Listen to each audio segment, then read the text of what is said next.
مثال کو ہم جوڑ دیں ناظرین، آپ کی ایک اور مثال، اب تازہ مثال اب آپ ہم کو دے دیتے ہیں، وہی ایمرسن والا مثال کہ ہم نے تاریخ سے بس ایک ہی سبق سیکھا ہے کہ ہم نے تاریخ سے کچھ نہیں سیکھا۔ یہ جو آپ کشمیر، انڈین کشمیر جو انڈیا کے قبضے میں ہے، اس کو جب اس کا جو اسپیشل اسٹیٹس تھا 370 اور 35A جب انڈیا نے ختم کیا تو پاکستان نے اس پہ کوئی احتجاج نہیں کیا، کوئی بڑا احتجاج نہیں کیا۔ جنگ تو پرے کی بات ہے، لیکن کوئی مؤثر احتجاج بھی نہیں کیا۔ صرف ہمارے پرائم منسٹر نے یہ کہا کہ بھائی ہم ہر جمعے کو جو ہے وہ نماز کے بعد پورے ملک میں جو ہے اس انڈیا کے خلاف، انڈیا کے اس ظلم کے خلاف احتجاج کریں گے، لیکن وہ عملی طور پہ ایک جمعے پہ ہی ہوا اور کسی جمعے پہ نہیں ہوا، وہ بھی اسلام آباد کے ایک دو مسجد کے باہر ہوا، ملک میں کچھ بھی نہیں ہوا۔ تو وہ یہ سب کچھ کیوں ہوا؟ یہ ہم جو کہتے ہیں کہ ہم 1000 سال تک لڑیں گے، بھٹو صاحب نے UN اسمبلی میں کہا تھا کہ ہم 1000 سال تک کشمیر کے لیے لڑیں گے، یہ تو ہم نے ایک دن بھی لڑنا تو اور بات ہے، لیکن ہم نے تو احتجاج بھی نہیں کیا۔ اور اعزاز سید جو جیو کے رپورٹر ہیں، اس کی ایک اسٹوری کے مطابق اور دوسرے بہت سارے جو ایمبیسڈر ہیں، جو عالمی دنیا کے سفارتکار ہیں، انہوں نے بھی لکھا ہے کہ انڈیا کی طرف سے یہ امریکہ کو، چائنا کو، سعودی عرب کو، UAE کو اور پاکستان کو اور دوسرے جو کنسرنڈ کنٹریز ملک تھے یا سپر پاورز ہیں، ایون رشیا کو، یہ جو کلاسز تھے کانسٹیٹیوشن کے جس میں اسپیشل اسٹیٹس تھا کشمیر کا، وہ ختم کرنے سے پہلے ان سب ملکوں کو انفارم کیا تھا، بتا دیا تھا، اور پاکستان کو بتا دیا تھا۔ یہ اعزاز سید کی بھی اسٹوری ہے۔ تو وہ جو ایوب خان کی جو انڈین فوج کی ڈویژن کا معلوم نہ ہونا، ادھر کشمیر کا پورا اسٹیٹس تبدیل ہو جانا، جب ہم عمران خان پروجیکٹ میں لگیں گے، جب ہماری ایجنسیز جو ہیں وہ سیاستدانوں کو بنانے اور توڑنے میں لگیں گی، جب وہ پولیٹیکل پارٹیز کو بنانے اور توڑنے میں لگیں گی، تو کس طرح سے وہ ملکوں کا نقصان کر دیتی ہیں، کس طرح سے ملکوں کا اور خود اپنے ادارے کا کس طرح سے نقصان کر دیتی ہیں، آپ اس کا اندازہ اس مثال سے لگائیں۔ اور یہ جو ناظرین اب چل رہا ہے، اب دیکھیں یہ ہمارے عمران خان پروجیکٹ نے ہمارے اداروں کو، معتبر اداروں کو، ISI کو، MI کو، دوسرے ادارے جو انتہائی ایفیشینٹ ادارے ہیں، ان کو جب باجوہ اور اس سے پہلے دوسرے جو ہمارے فوجی قیادت کے رہنما تھے، چیف آف آرمی اسٹاف تھے، انہوں نے جب ان کو سیاسی مقاصد کے پیچھے لگا دیا، تو اب ان کے اندر کیا ہونے لگا ہے، آپ اس کا اندازہ لگائیں۔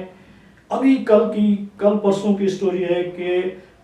موجودہ آرمی چیف عاصم منیر کو، لیفٹیننٹ جنرل عاصم منیر کو کی فیملی کے، اس کے وائف کے اور اس کے بچوں کی جو ڈیٹا ہے، بایو ڈیٹا ہے، وہ کیسے جو ہے وہ اللیگلی جو ہے نادرا سے لی گئی ہے۔ اس میں سے نادرا کے آفیسر بھی کچھ گرفتار ہوئے ہیں، ان پہ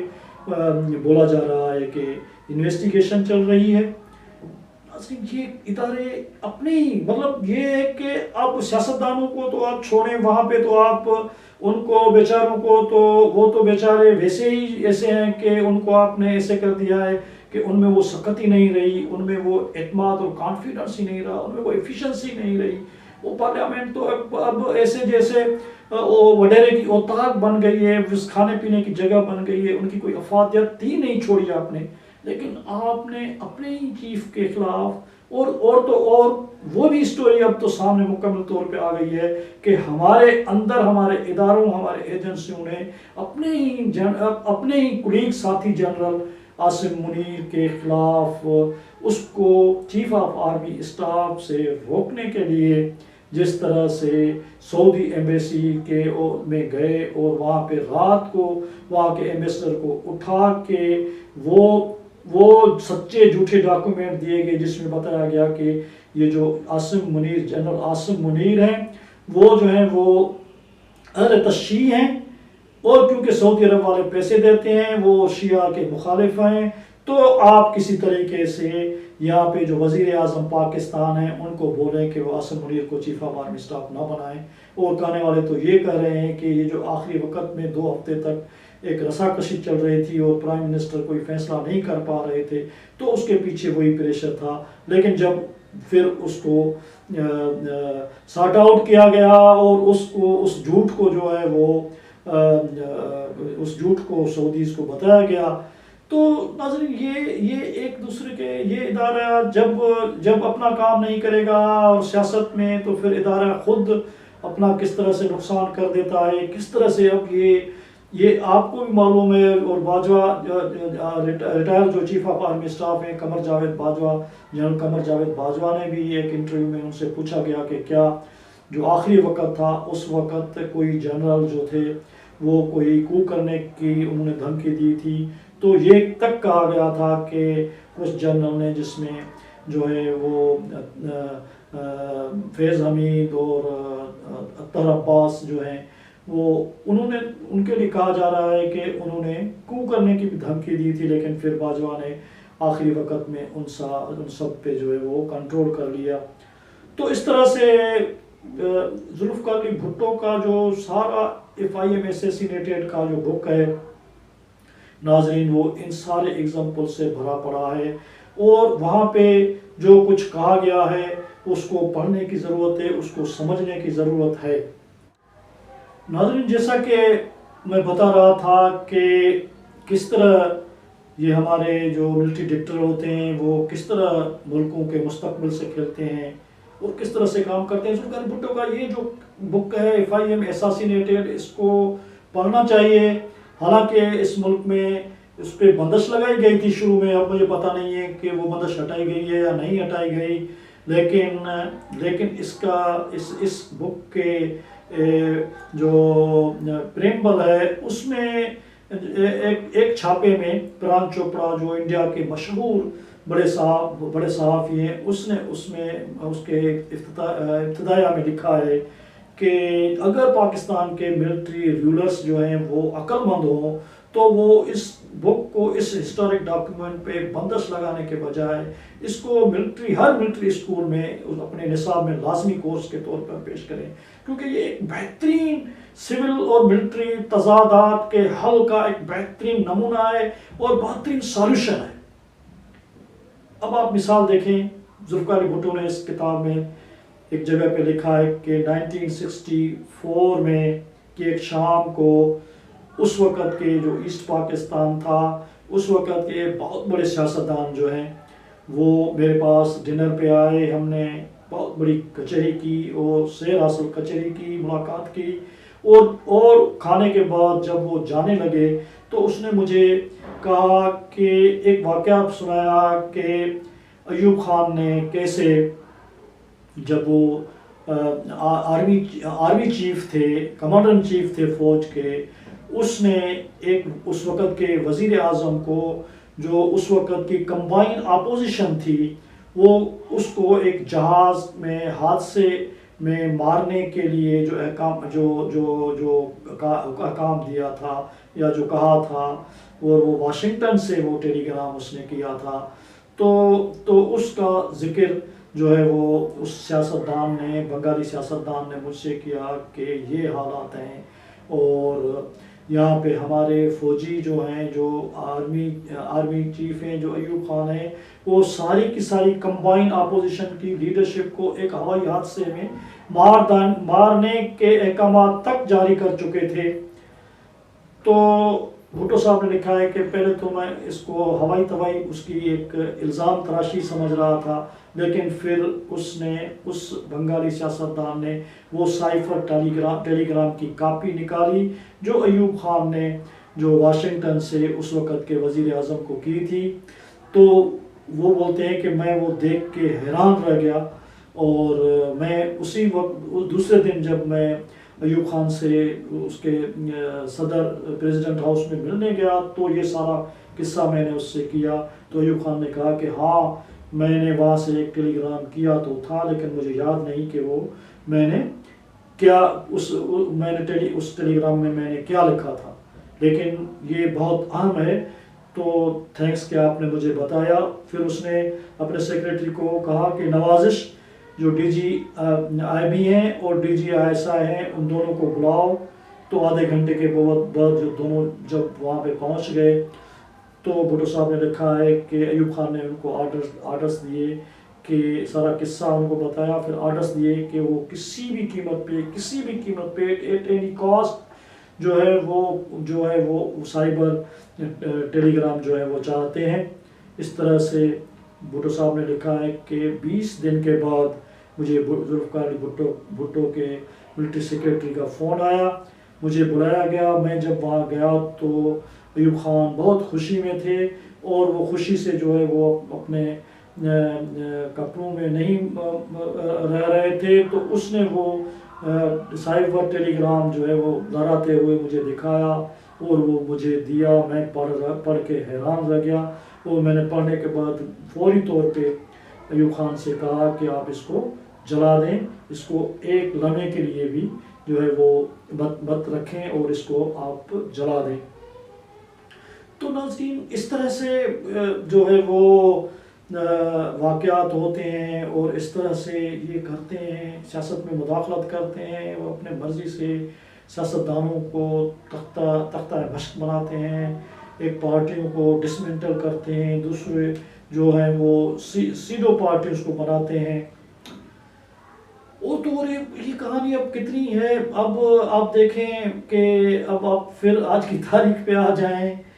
اب تو یہ کوئی ڈھکا چھپا سچ نہیں رہا. کہا جا رہا ہے کہ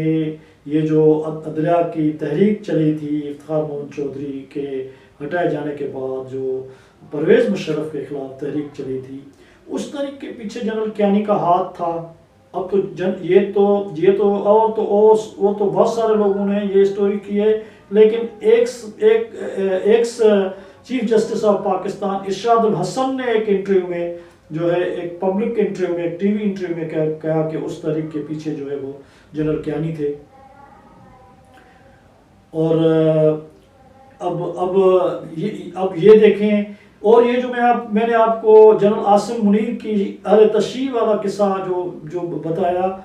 یہی قصہ پھر جنرل قمر جاوید باجوہ کے ساتھ ہوا. کہا جاتا ہے کہ یہ جو اس وقت کے آئی ایس آئی چیف تھے, اس کا نام جو ہے وہ میرے خیال میں بھول رہا ہوں, تو اس کا نام Rizwan Akhtar, I S I chief جو رضوان اختر تھے, اس نے آرمی چیف بننے کے لیے بڑے بڑے ڈرامے ہوئے, بڑی بڑی سازشیں ہوئی ہیں. اب تو آدمی سوچ کے دنگ رہ جاتا ہے کہ کس طرح سے حکمران جب ملٹری ڈکٹیٹرز اور فوج اور جب ادارے سیاست میں مداخلت کرتے ہیں اور جب سیاست کو تباہ کرتے ہیں, جب عدلیہ کو تباہ کرتے ہیں اور دوسرے ہر ادارے کو تباہ کرتے ہیں, تو خود اپنے ادارے کو کیسے تباہ کرتے ہیں. ناظرین, آئی ایس آئی چیف رضوان اختر کو یہ کہا جا رہا ہے کہ وہ جو ہے وہ جنرل باجوہ کے خلاف یہ پوری فوج میں اور اپنے جو کور کمانڈر ساتھی تھے وہاں پہ یہ پروپیگنڈا کر رہا تھا کہ جنرل باجوہ جو ہے وہ قادیانی ہیں, اور وہ ریڈ ہینڈڈ پکڑے گئے. پھر یہ مشہور اسٹوری ہے, حامد میر کی بھی اسٹوری ہے, اعزاز سید کی بھی اسٹوری ہے کہ پھر وہ رضوان اختر جب پکڑے گئے تو ان سے جب ریزائن لیا گیا تو پھر رضوان اختر کی جو ماں ہے, کہا جا رہا ہے حامد کی میر اور اعزاز سید اور دوسری اسٹوریز, ان کے اسٹوریز کے مطابق کہ اس کی ماں جنرل باجوہ کے گھر گئی اور ان کو قرآن شریف ان کے پیروں پہ گر پڑی اور اس کو کہا کہ جو ہے وہ اس کو معاف کریں, اس کے بیٹے کو معاف کریں, اس سے غلطی ہو گئی ہے. پھر یہ قرآن شریف اس نے اس کی جو ہے وہ